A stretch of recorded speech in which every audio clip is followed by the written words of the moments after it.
Hello friends, welcome to my channel stock market info. तो चलिए friends, आज का ये सबसे पहला वीडियो स्टार्ट करते हैं। जैसे कि फ्रेंड्स, आज का दिन बहुत इंपॉर्टेंट था क्योंकि आज आनी थी मॉनेटरी पॉलिसी कमेटी की जो मीटिंग स्टार्ट हुई थी वेडनेसडे को, उसका आउटकम। तो पूरी मार्केट का फोकस जो था वो इसी पर था कि आज के इवेंट पर था, क्योंकि ये इवेंट बहुत ज़्यादा इम्पोर्टेंट था। सभी यही देख रहे थे कि गवर्नर सर जब आज मीटिंग में एड्रेस करेंगे तो क्या क्या जो है ध्यान में रखने वाली बातें होंगी। जैसे कि इन्फ्लेशन को लेकर वो क्या बोलते हैं, जीडीपी को लेकर, करेंसी को लेकर, या ग्लोबल क्राइसिस जो चल रहे हैं उसको लेकर, या क्या क्या मेजर्स लिए जा सकते हैं रुपी को लेकर। तो ये सारी बातें जो थी आज फोकस में थी। तो जो ये आज का दिन था बहुत ही इम्पोर्टेंट था इंडियन इकोनॉमी के लिए भी और हमारी स्टॉक मार्केट के लिए भी। तो चलिए फ्रेंड्स, आज इस वीडियो में हम डिटेल में डिस्कस करेंगे कि क्या क्या मीटिंग में हुआ, उसका आउटकम, और आने वाले सिनेरियो को लेकर सर ने क्या बातें की हैं। तो चलिए फ्रेंड्स, जो आज की मॉनेटरी पॉलिसी कमेटी की मीटिंग का आउटकम था, स्टार्ट करते हैं। सबसे पहले फ्रेंड्स, जो इम्पोर्टेंट बात है जो जानने वाली है कि जो मीटिंग का आउटकम था ना, वो एज़ पर एक्सपेक्टेशंस ही था। क्योंकि मार्केट में ना पहले से ही कुछ बातें चल रही होती हैं कि रेट हाइक को लेकर क्या डिसीजन आएगा, इन्फ्लेशन को लेकर या जीडीपी को लेकर। क्योंकि जो सिनेरियो चल रहा है वो सबको पता है कि क्रूड ऑयल इंक्रीज़ हो रहा है, मिडिल ईस्ट में जो क्राइसिस है उसके लिए सप्लाई चेन डिस्ट्रप्शन है, रुपी डेप्रिशिएट कर रहा है। तो जो भी आउटकम हो सकता है ना, उसकी पहले से ही कुछ ना एक्सपेक्टेशंस होते हैं कि ये चीज़ें हो सकती हैं। तो इन लाइन ही पॉलिसी का आउटकम था। इतना कोई ज़्यादा नेगेटिव भी नहीं था तो इतना कोई ज़्यादा पॉजिटिव भी नहीं था। तो कौन कौन से सेक्टर्स थे जो हाईलाइट हो गए आज की डेट में, तो वो सभी हम डिस्कस करेंगे। सबसे पहले फ्रेंड्स, रेट कट। तो सबसे पहले ये देखने वाली बात थी कि आरबीआई ने रेट कट किया है कि नहीं किया, कि होल्ड रखा है। तो फ्रेंड्स, आरबीआई ने अपना रेपो रेट अनचेंज्ड रखा है एंड दैट इज़ 5.25%। तो ये एक बहुत अच्छी बात थी कि जो रेट कट के चांसेस तो थे नहीं, पर रेट हाइक भी नहीं हुआ, रेट जितना पहले था उतना ही रखा, तो रेट तो था अनचेंज्ड। तो ये सबसे इम्पॉर्टेंट बात थी फ्रेंड्स, क्योंकि इससे ना लिक्विडिटी अफेक्ट होती है। तो इसको हम ये एज्यूम करके चल सकते हैं, मान के चल सकते हैं कि आरबीआई ने अभी भी वेट एंड वॉच की पॉलिसी फॉलो की है। वो ये बोल रहे हैं कि रेट हाइक करने से पहले थोड़ा सा हम कुछ ऐसा करें कि लिक्विडिटी को इंटरनली पुश किया जाए, क्योंकि रेट हाइक करने से लिक्विडिटी क्रंच आ जाता है, लिक्विडिटी स्क्वीज़ हो जाती है इकोनॉमी से, और वो अच्छी बात नहीं होती। तो रेट को अनचेंज रखा सो दैट लिक्विडिटी स्टेबल रहे इकोनॉमी में। और स्टांस क्या था फ्रेंड्स, आरबीआई का स्टांस भी था, वो था न्यूट्रल। न्यूट्रल स्टांस का मतलब ये होता है फ्रेंड्स के वेट एंड वॉच मोड में है आरबीआई। वो डेटा ड्रिवन है।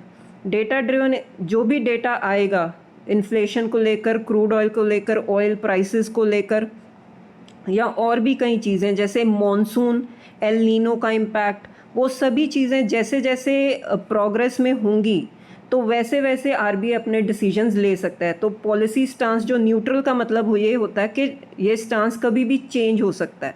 कभी भी आरबीआई कोई भी डिसीजन रेट हाइक को लेकर कभी भी ले सकता है या रेट कट को लेकर ले सकता है। सो इसका मतलब न्यूट्रल स्टांस का मतलब ये होता है कि डेटा ड्रिवन होना।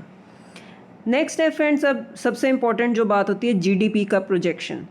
तो एज़ यूजुअल एक्सपेक्टेड ही था फ्रेंड्स कि उन्होंने जीडीपी का जो प्रोजेक्शन है वो लो कर दिया, कम कर दिया 6.6%, जो पहले 6.9% था। और उन्होंने इसके रीजंस भी बताए हैं कि जो जीडीपी अभी भी 6.6% होल्ड पे है वो इसीलिए क्योंकि जो हमारी प्राइवेट कंजम्पशन है वो बहुत स्ट्रॉन्ग है, जो हमारी स्पेंडिंग भी है, डिस्क्रिशनरी स्पेंडिंग, वो स्ट्रॉन्ग है, वो रिजिलियंट है। हमारी इंडियन इकोनॉमी अभी तक स्ट्रॉन्ग है, और जो भी चीज़ें बाहर चल रही हैं, क्राइसिस चल रहा है, उसको इंडियन इकोनॉमी अभी स्ट्रॉन्गली होल्ड करके रखी हुई है। नेक्स्ट है फ्रेंड्स, जो हमारे सर्विसेज एक्सपोर्ट्स हैं वो अच्छा परफॉर्म कर रहे हैं।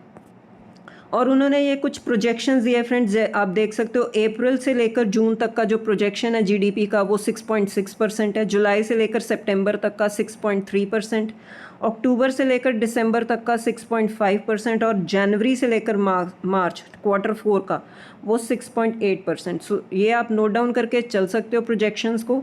ये प्रोजेक्शंस जो हैं वो आज का जो सिनेरियो चल रहा है उसके बेसिस पर हैं।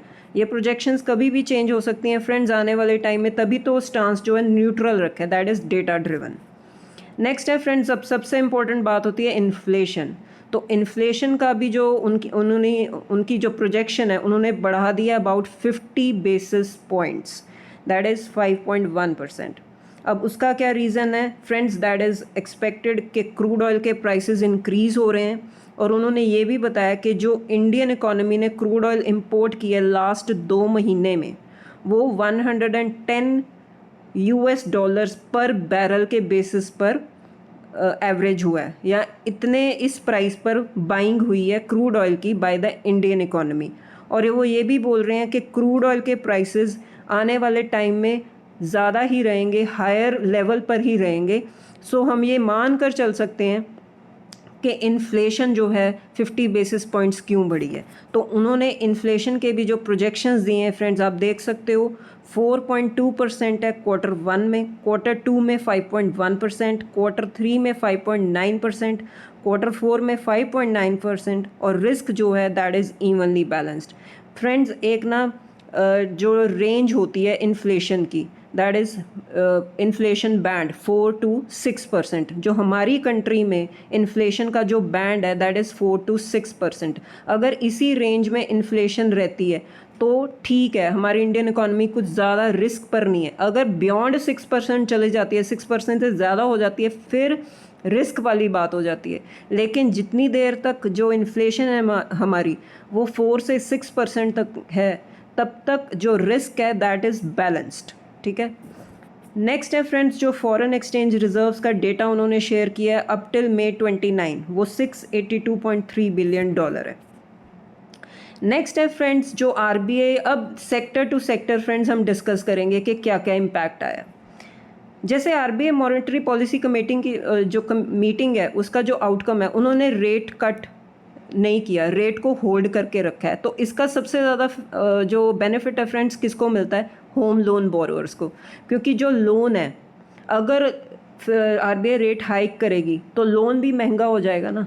तो जो बोरोअर्स होते हैं जिन्होंने घर खरीदना है, जिन्होंने होम लोन लेना है, तो वो पोस्टपोन कर सकते हैं, अपनी डिमांड को शिफ्ट कर सकते हैं। ठीक है।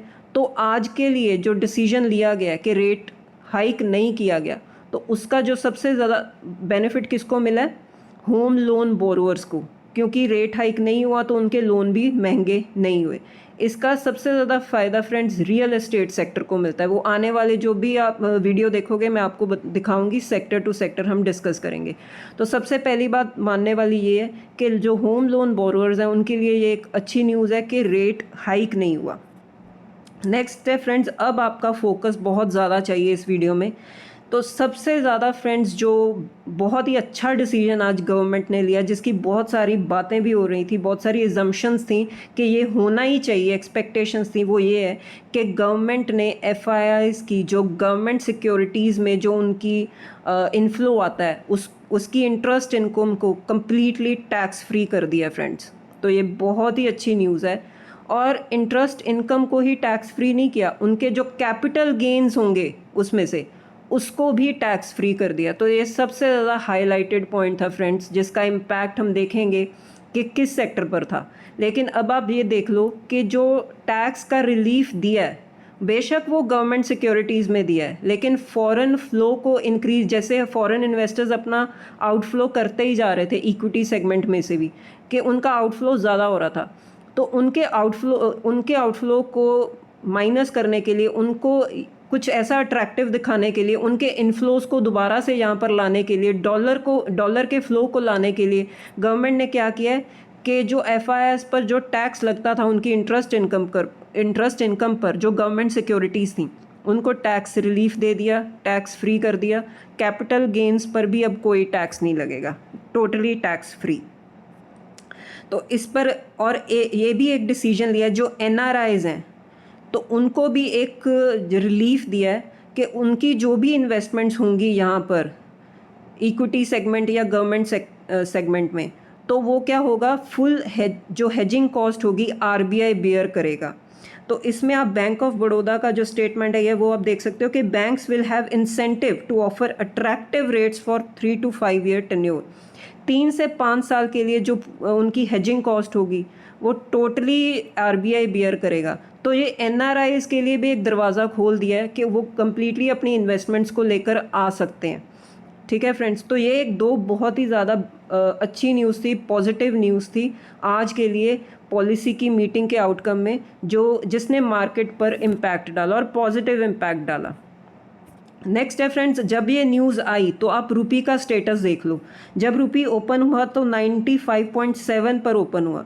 जब भी ये न्यूज़ आई कि अब डॉलर का इन्फ्लो आ सकता है इन फ्यूचर, कितना आएगा वो देखने वाली बात होगी, लेकिन आ सकता है, और इन्फ्लो आना बहुत अच्छी बात होती है, फंड्स का इन्फ्लो आना बहुत अच्छी बात होती है। तो उस पर आप देख लीजिए रुपी का रिएक्शन। सीधा आज क्लोजिंग हुई है 94.90। ठीक है, तो रुपी अप्रिशिएट हो गया because of this good news. Next है फ्रेंड्स, इसका इम्पैक्ट आया निफ्टी बैंक पर। तो निफ्टी बैंक आप देख सकते हो 166 पॉइंट्स की पॉजिटिव क्लोजिंग दी है। आप शुरू में देखो कि जब पॉलिसी का आउटकम आ रहा था वैसे वैसे जैसे एनालिसिस अपना जो भी है एनालिसिस करते हैं इन्फॉर्मेशन का, कभी प्लस कभी माइनस, लेकिन अल्टीमेट जो क्लोजिंग दी है निफ्टी बैंक ने वो पॉजिटिव ही दी है। आप निफ्टी पीएसयू बैंक को देख लो, एक पॉजिटिव क्लोजिंग दी है 36 पॉइंट्स की। और आप आज के टॉप गेनर्स में से देख लो, बैंक के टॉप गेनर्स सारे के सारे पीएसयू बैंक्स है, Canara bank, PSB, bank of India, PNB and UCO bank. और आप इनके जो क्लोजिंग देख लीजिए, सबकी क्लोजिंग 1% से ज़्यादा ही हो रही है। तो ये कितनी पॉजिटिव न्यूज़ थी कि डॉलर का इन्फ्लो अब बढ़ सकता है। तो सारे जो पीएसयू बैंक्स हैं वो पॉजिटिव में क्लोजिंग दे रहे हैं, क्योंकि फ्रेंड्स जो गवर्नमेंट सिक्योरिटीज़ में जो इन्फ्लो आता है ना, वो बेसिकली जो पब्लिक सेक्टर बैंक्स हैं, वो जो एनआरआईज़ के अकाउंट्स होते हैं ना, वो पब्लिक सेक्टर बैंक्स में होते हैं। तो सबसे ज़्यादा इन्फ्लो आने के चांसेस हैं पब्लिक सेक्टर बैंक्स में। तो उनकी आज परफॉर्मेंस बहुत अच्छी थी। प्राइवेट बैंक ने भी अच्छा परफॉर्म किया, 55 पॉइंट्स की ग्रीन में क्लोजिंग थी। तो आज बैंकिंग सेक्टर फॉर्म में था फ्रेंड्स। तो यही एक पॉजिटिव न्यूज़ थी जो मीटिंग का आउटकम था, जिसने निफ्टी बैंक को एक बूस्ट दे दिया और ग्रीन में क्लोजिंग दी। तो सबसे अच्छी बात आज निफ्टी बैंक के लिए थी।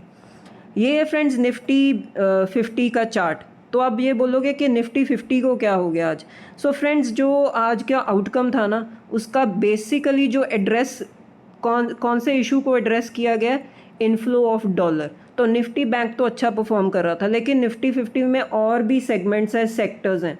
ठीक है, जैसे एफएमसीजी हो गया, ऑयल एंड गैस हो गया, रियल एस्टेट हो गया, या और भी कई सेक्टर्स हैं। तो निफ्टी बैंक तो अच्छा परफॉर्म कर रहा था क्योंकि उनके लिए एक पॉजिटिव न्यूज़ थी, लेकिन निफ्टी 50 जो है वो बाकी जो सेक्टर्स थे वो थोड़ा सा प्रेशर में थे, इसलिए जो प्रेशर है बाकी सेगमेंट्स का वो निफ्टी 50 पर भी आया। आप क्रूड ऑयल भी देख सकते हो, क्योंकि क्रूड ऑयल को अभी भी इग्नोर नहीं कर सकते। क्रूड ऑयल अभी भी 94.7 पर चल रहा है। पॉलिसी ख़त्म होने के बाद बैक टू नॉर्मल लाइफ हो जाती है ना, जैसे वैसे हो गया। निफ्टी 50 भी अपना वही क्रूड ऑयल पर जो है रिएक्शन दे रहा था। जैसे कि निफ्टी विक्स भी है, वो ज़्यादा कुछ खास नहीं था। निफ्टी विक्स भी वॉलेटिलिटी कम ही शो की है क्योंकि आज पॉलिसी का आउटकम था। एक बार मैं आपको ग्लोबल मार्केट्स का भी चेक दे देती हूँ कि आज ग्लोबल मार्केट्स भी कुछ, हमारा तो कोई कनेक्शन नहीं था क्योंकि हमारा तो टोटल जो फोकस था वो निफ्टी जो था आरबीआई की पॉलिसी मीटिंग की उसके आउटकम पर ही था। लेकिन फिर भी आप देख सकते हो कि जो ग्लोबल मार्केट्स थी वो कैसे चल रही थी। जो S&P, Nikkei, Hang Seng, DAX and CAC normally कुछ ग्रीन में थे, कुछ रेड में थे।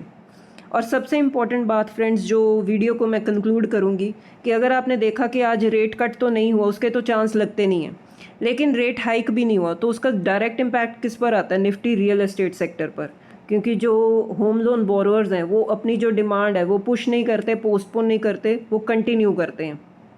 अगर किसी ने नया लोन भी लेना है तो वो भी अभी डिसीजन ले सकता है। और इसका सबसे ज़्यादा impact friends housing finance companies को भी पड़ता है। जो हाउसिंग फाइनेंस कंपनीज़ जो लोन देती हैं हाउसिंग फाइनेंस के लिए, तो उनके लिए भी आज अच्छा दिन था क्योंकि उनकी भी जो है सेल कम हो सकती है रेट हाइक की वजह से। और सबसे ज़्यादा अच्छा इम्पैक्ट फ्रेंड्स निफ्टी ऑटो पर भी आता है कि अगर रेट स्टेबल रहे तो लोग अपनी गाड़ियाँ जो हैं वो पोस्टपोन नहीं करते, डिमांड वो लेना चाहते हैं तो ले सकते हैं, क्योंकि अभी भी रेट हाइक नहीं किया, रेट स्टेबल रखा है। तो कंक्लूजन में फ्रेंड्स मैं यही कहूँगी, जो पॉलिसी का आउटकम था वो ठीक था, एज़ पर एक्सपेक्टेशंस था। अभी भी लिक्विडिटी को स्क्वीज़ करने का कोई इंटेंशन नहीं है आरबीआई की। अभी भी लिक्विडिटी उतनी मेंटेन करनी है, यही उनकी इंटेंशन दिख रही है। उन्होंने फॉरेन डॉलर का इन्फ्लो बढ़ाने के लिए कुछ मेजर्स लिए हैं, कुछ स्टेप्स लिए हैं। गवर्नमेंट सिक्योरिटीज़ पर टैक्स फ्री कर दी, इंटरेस्ट इनकम पर कोई टैक्स नहीं लगेगा, कैपिटल गेन पर कोई टैक्स नहीं लगेगा, तो इससे डॉलर इन्फ्लो के चांसेस बढ़ जाते हैं। तो ओवरऑल जो पॉलिसी थी वो ठीक थी, पॉजिटिव थी। तो this was all about the policy. And अब आने वाले वीडियोस में फ्रेंड्स मैं कवर करूंगी कि और कौन कौन सी न्यूज़ थी आज के लिए, और कौन कौन से सेक्टर्स थे जो बजिंग थे, जो शेयर्स थे वो बजिंग थे, क्योंकि इस वीडियो में मैं आपके साथ सिर्फ पॉलिसी को लेकर ही डिस्कशन करना चाहती थी। सो अगर आपको वीडियो अच्छा लगा हो तो वीडियो को लाइक कीजिए, शेयर कीजिए और चैनल को सब्सक्राइब कीजिए। अब मिलते हैं नेक्स्ट वीडियो में। Till then bye bye.